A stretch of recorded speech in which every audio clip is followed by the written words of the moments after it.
Hey everybody, it's Glenn back in this video with the Marvel Legends 12-inch Iron Man. Yep, here's a whopper, and if you watch my recent toy hunting video, you'll know he's got a whopping price tag to match, coming in at $64.99, so now it's time to see if he earns that. Certainly displays nicely in the box, and I will credit them with fancying up the packaging. The artwork's rendered in a very shiny foil style. Then on the back, the pictures draw attention to some of the action figures details, which we won't linger on as I'm about to draw attention to them myself. But first, out of packaging and in person, the sheer scale is certainly very striking, and just to communicate that in video, here it is going toe to toe with a regular 6-inch Marvel Legends Iron Man. Of course, longtime Legends collectors will know this is not the line's first foray into the 12-inch scale. In fact, it kicked off back in the Toy Biz days with Marvel Legends Icons, which did survive through into Hasbro's tenure before slowly fading away. Why the return to this scale now? Well, with the price tag, you have to think Hasbro have their eye on the adult collector market, because not many parents are going to buy this for their kids when they can buy them 6 Titan Heroes for the same price. Yet the price and targeting more definitively an adult market does raise the bar on expectations, so I'm going to be more critical than I would be with a smaller and cheaper Legends. So it's 12 inches aside, how does it measure up?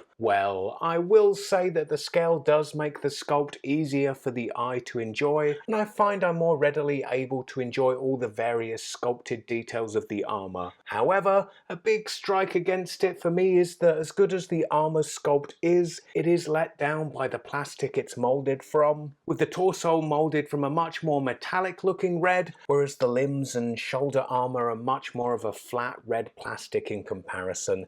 That mix does cheapen the look, and in expecting a consistently metallic look, I don't think I'm being ambitious. I mean, Diamond with their Marvel Selects have done just that with their various Iron Man action figures, and at a price tag that's more in the ballpark of the 6-inch Marvel Legends. So the fact that Hasbro haven't achieved that here at around triple the price is frankly disappointing. But that set to one side, I can certainly be much more positive about the interchangeable unhelmeted head that it comes with, the sculpt of which I think represents Tony Stark really nicely. And to me, where the larger 12-inch scale really pays off most is with the deco of this head, the scale just representing a broader canvas to paint. For instance, the level of detail and execution of the deco of the eyes is far superior to what we see on much of the 6-inch scale Legends. Plus, with this head on, the helmeted head can become an accessory of sorts in itself, as if Tony is carrying his helmet. His arc reactor does have some nice sculpted detail, and it actually has a clear plexiglass cover over it, which is pretty lush. Yet I wish they'd have gone for a more prominent glowing spray effect with the deco, as that's something that the packaging back trumpets in one of the images. And I do wish the glowing effect deco was similar to that we see on both of his arms. Another detail I enjoy in the sculpt is these kind of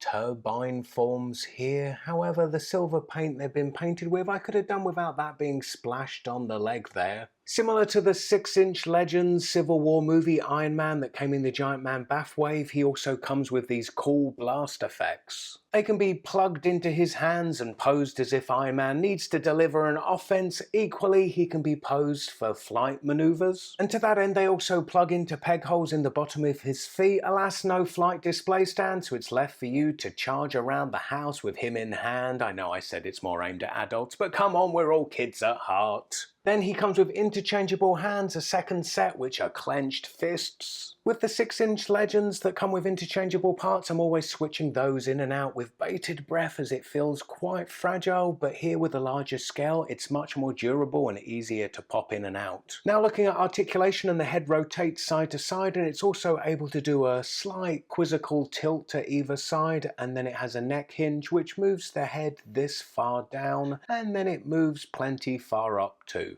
Then these shoulder armor pieces have some nice engineering in that they're hinged, and then they also peg in at the front and the back of the shoulder ball joint so they can be removed, which does create a different display opportunity if you want a more streamlined look, I suppose. When in place, the shoulder armor does look like it might inhibit the articulation, but in fact it doesn't, so the arm does a full rotation and then hinges up to its maximum range, which is to a right angle to the body. There's upper arm rotation followed by a double jointed elbow. Then at the wrists the hands rotate, and these are also hinged, moving up and also down, and while it may look like the armored plate on the top of the hand there would inhibit that wrist hinge, but like the shoulder armor, they've come up with a nice engineering solution in that that armored plate piece actually pegs into the top of the hand, and then it has a slight pivot so it doesn't inhibit the range of the wrist hinge. A surprise to see was that he has no waist rotation. In lieu of that, he does have a rotating diaphragm joint. However, this seems a bit kind of spring-loaded and it always wants to pop back to facing forwards. And then this diaphragm joint also moves this far forward and then moves this far back. Then in addition to that, he has an ab crunch. That combined with the backwards range of the diaphragm joint means he's able to limbo really quite far back and then equally able to move really quite far forward. At the hips, the legs don't move particularly far out to the side, and then they move this far forward, but only very slightly back. There is upper leg rotation, followed by a double jointed knee. Then at the ankles, the feet are hinged, moving backwards and forwards. Plus it does have an ankle rocker pivot that normally I would love. However, here the lower leg armor does protrude over the sides of the ankle, preventing the range of pivot you can get.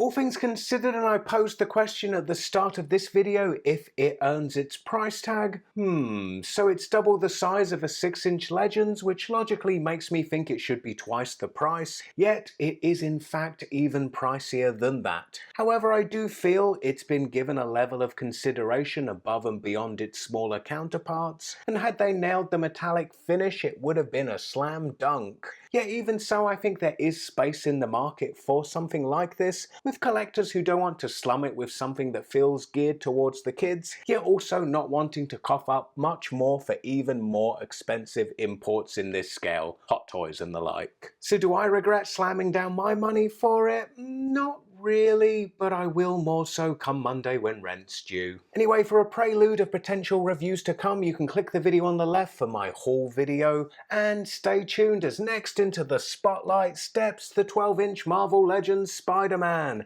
Please give this video a big thumbs up, and I hope to see you all next time. Bye.